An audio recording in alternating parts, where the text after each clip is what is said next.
plein de remarques, de questions. Alors, il y a une chose qui est revenue plusieurs fois, je vais le redire parce que c'est l'hétérogénéité de nos groupes, de nos communautés.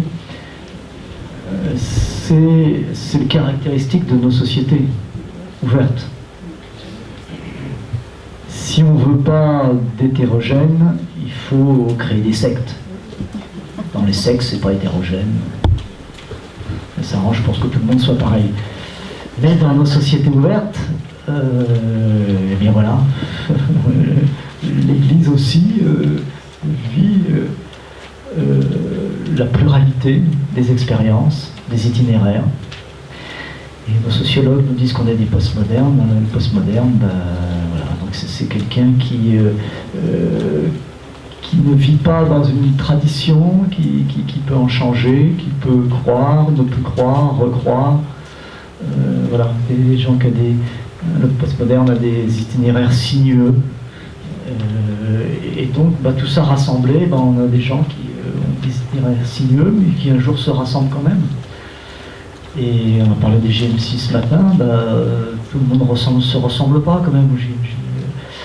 Voilà, on vient de cultures de différentes. Bon voilà, c'est ça. Et je pense que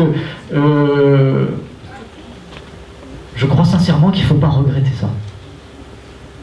Je crois vraiment que c'est une chance. La Pentecôte, c'est ça. Voilà. L'Église ne nous dit pas qu'il faut faire Babel, elle dit que non, c'est Pentecôte qu'il faut faire. Donc, c'est-à-dire toutes les langues, toutes les cultures, mais un seul Dieu. Un seul credo. Mais tous différents, avec plein de langues différentes. Donc, à la limite, la situation hétérogène, c'est la situation normale de l'Église post-Pentecôte. Alors là, ça ne veut pas dire que pédagogiquement c'est facile à vivre, mais voilà, faut en même temps le recueillir comme une chance. Parce que l'hétérogénéité peut permettre aussi, quand tout le monde se ressemble, il n'y a que des gens qui ressemblent à ce groupe-là qui vont être attirés.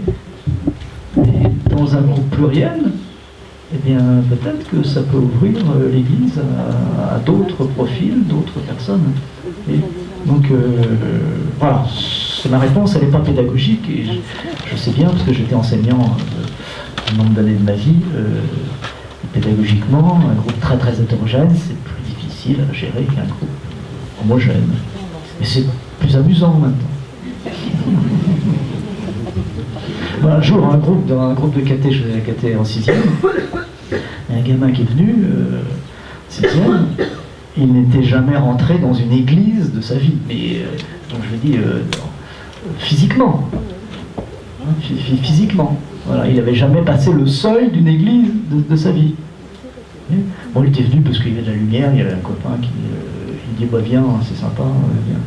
Bon, voilà. Alors la semaine d'après, grâce à lui ou à cause de lui, je ne sais pas, on est allés tous à l'église du coin et puis on a regardé, on a passé la séance de catéchèse dans l'église. Bon, voilà, il y a des choses bizarres, mais de plus en plus ça va être ça notre condition de catéchèse en monde postmoderne. Bon, alors... qu'est-ce que... Voilà. Alors oui, alors vous avez remarqué que j'ai chanté l'aspect numérique tout à l'heure. J'étais déjà un petit peu en retard. Je voulais pas que Françoise me fasse des remarques. Donc, voilà, j'ai passé sur le numérique parce qu'on aurait pu, on peut dire énormément de choses sur le numérique. Nous sommes bien d'accord que ce n'est pas un changement d'outil, c'est un changement de culture que nous sommes en train de vivre. Et que les jeunes qui sont des digital natives, tous ceux qui sont nés avec le numérique, ils n'ont pas le même rapport à l'information, à la culture que nous. C'est criant. Alors c'est un peu à la fois une chance. Pape François a dit que c'était un don, Internet, c'était un don de Dieu. Donc, c'est incroyable. Mais en même temps, c'est une culture de l'instant, c'est une culture de la focalisation de l'image. Donc ça remet anthropologiquement un certain nombre de questions qui sont celles que je qualifierais sous le terme d'attention. Attention. Ce que travaille le numérique aujourd'hui et Internet, les réseaux sociaux, c'est notre attention. Vous avez remarqué que Google, c'est gratuit. Pourquoi c'est gratuit? Parce que Google vit sur le temps et l'attention que vous prenez à utiliser Google. Et plus il y a de gens qui regardent Google, plus Google gagne d'argent. Donc c'est vous le capital de Google, d'une certaine manière. Donc c'est l'attention que vous prêtez à YouTube et tout ça, c'est ça le capital d'aujourd'hui. Et donc en même temps, il est à préserver. Parce que, vous voyez que dans une culture de l'instant et de la fascination de l'image, eh bien, il y a un risque pour l'intériorité de la foi. Il y a un risque pour le temps long des médiations de l'Église. La liturgie, ça a son temps. Ça a son espace propre. Alors, comment on conjugue ça? Donc je crois que, pour reprendre l'expression d'un anthropologue, je crois que nous avons travaillé une écologie de l'attention. Une écologie de l'attention. Soigner notre attention. Ça ne veut pas dire refuser le numérique et Internet, c'est un bon, dit François. Donc, il faut en profiter. On peut annoncer l'évangile, très bien. Mais en même temps, il ne faut pas se laisser fasciner par la culture de l'immédiat, la culture de l'image. Donc, pour préserver des espaces d'attention. Donc voilà, je crois que, voilà, comment on peut continuer à prier dans une société où on est en permanence connecté? Il y a un pasteur américain qui a écrit un bouquin qui s'appelle Le Royaume connecté. Donc, il pense que de toute façon, maintenant, l'accès à Dieu se fait par... bon, il faut voir quand même comment. Et donc ça fait partie des transformations.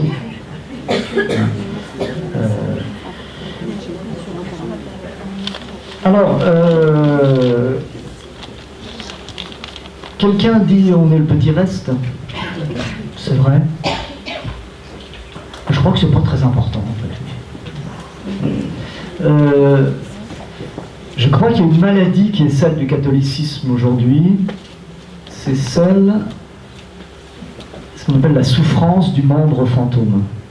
C'est le père Gaget dans son dernier livre, Les ressources de la foi. Il a utilisé cette métaphore pour parler de l'Église aujourd'hui. Et l'Église passe son temps à imaginer, à penser à ce qu'elle était avant, quand elle était du grand nombre, quand il y avait beaucoup de vocations, quand il y avait, etc., etc. Et donc, on passe son temps à souffrir de ce qu'était l'Église avant. Donc, on est focalisé sur le passé. Et je crois que, voilà, la vie de l'Église, c'est au contraire toujours une promesse. Et donc, c'est à partir d'aujourd'hui, de la réalité, qu'il faut imaginer à deux ou trois ce que c'est que l'annonce de l'Évangile et la vie de la foi. Et en arrêtant de regarder dans le rétroviseur, c'était soi-disant mieux avant, je ne sais pas. C'est différent.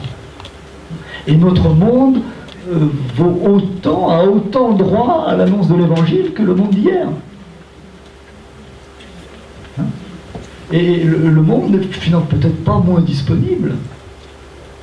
Peut-être que par contre on a inventé des modes nouveaux, parce que la société change vite et nos méthodes, le temps de s'installer sont peut-être parfois déjà dépassés. Hein, donc voilà, bon, ça suppose donc la question de l'adaptation, hein, qui revient plusieurs fois. Alors attention, l'adaptation, c'est pas facile, il ne s'agit pas non plus d'être up-to-date. Hein, on va essayer de faire, d'une certaine manière, je pense aussi que l'Évangile a été proposé pour ce qu'il est. Et il ne s'agit pas d'épouser la dernière valeur à la mode, c'est pas ça. S'adapter, c'est pouvoir être capable de proposer l'évangile et montrer que cet évangile, eh bien, il arrive à répondre à la question comment vivre. Et peu importe où on pose cet évangile, dans quelle situation, dans quel contexte, dans quel groupe on pose cet évangile. Je crois que partout l'évangile est capable de répondre à la question comment vivre. Et donc là, il ne s'agit pas d'adapter l'évangile à l'ère du temps, mais de le proposer dans le contexte nouveau, donc avec une manière nouvelle.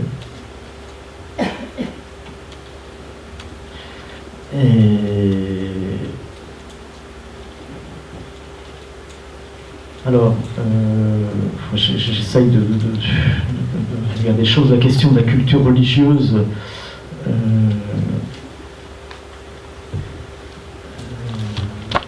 Bah oui, c'est clair, on est dans une société qui n'a plus trop de repères culturels. Hein. On a perdu la grammaire élémentaire de la foi chrétienne. Voilà. Ça c'est clair. Il y a deux choses. C'est que d'abord, l'éducation nationale ne fait pas suffisamment son travail de ce côté-là. Hein. Bon, mais même si en 2002, il y a eu le fameux rapport de Régis Debray sur l'enseignement du fait religieux à l'école publique, mais c'est un rapport qui, nous le savons, au dire même de Régis Debray, n'a pas été suivi d'effet, ni d'application.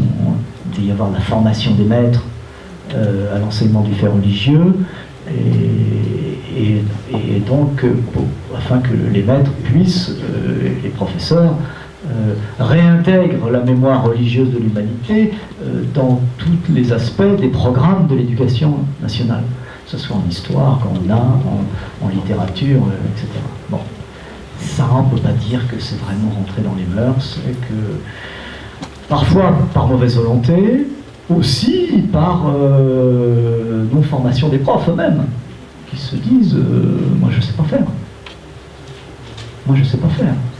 Ça m'est arrivé plusieurs fois, après le rapport de Debray, d'avoir été invité dans des lycées, et les profs ont dit nous de toute façon on ne saurait pas faire ça, alors on vous demande pour ne pas nous faire un cours là, vite fait en 2 heures avec tous les lycéens sur le christianisme. Vous voyez, alors, il y avait 200 lycéens pendant 2 heures. Vous voyez, c'est une goutte d'eau. Mais ce qui m'avait frappé, c'est la demande des profs. Nous, on ne serait pas... Oui, ce n'était pas des gens de mauvaise volonté. Mais nous, on n'a pas eu la formation. Voilà. Il faut trouver quelqu'un pour le faire. Bon. Là, c'est ça, l'état de... On voit bien que l'ignorance, quand on entend des journalistes sur un certain nombre de sujets religieux, on voit bien que...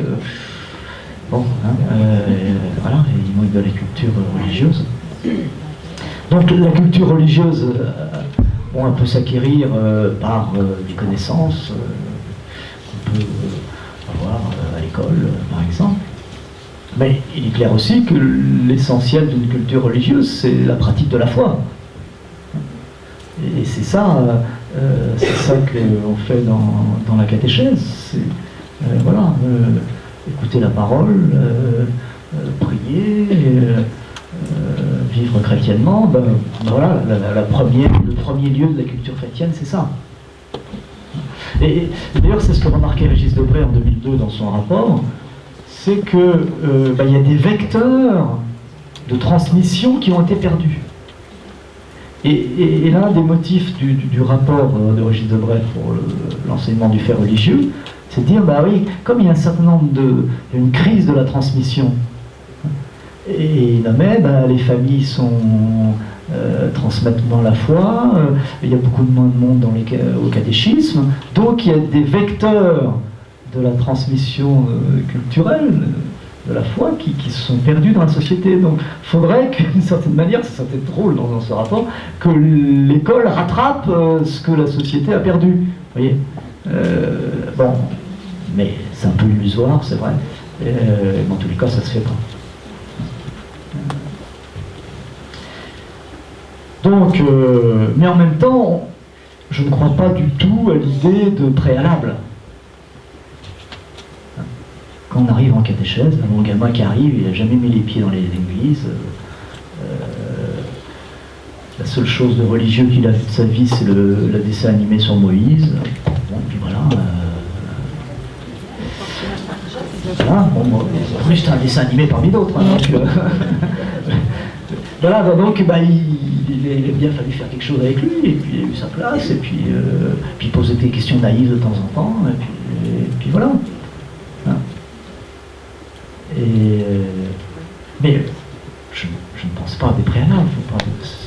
C'est en avançant que la foi chrétienne se vit, elle devient culture. Une culture, c'est toujours en rapport avec une existence. C'est pas seulement intellectuel, une culture.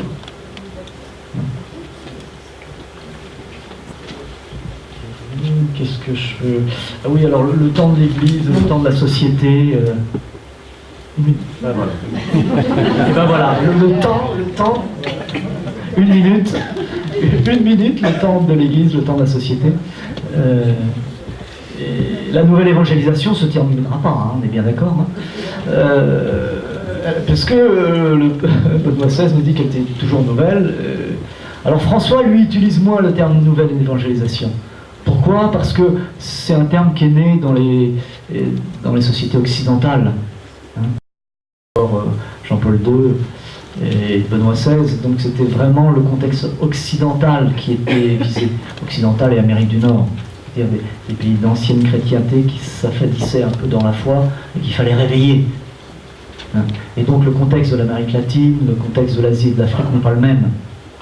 Du coup François, s'il intègre la notion de nouvelle évangélisation, il réutilise le terme évangélisation pour dire que l'évangélisation, c'est d'abord l'action globale de l'Église, certes dans les lieux de vieille chrétienté, mais aussi pour les sociétés qui ne connaissent pas encore le Christ, hein, et qui sont encore des jeunes églises.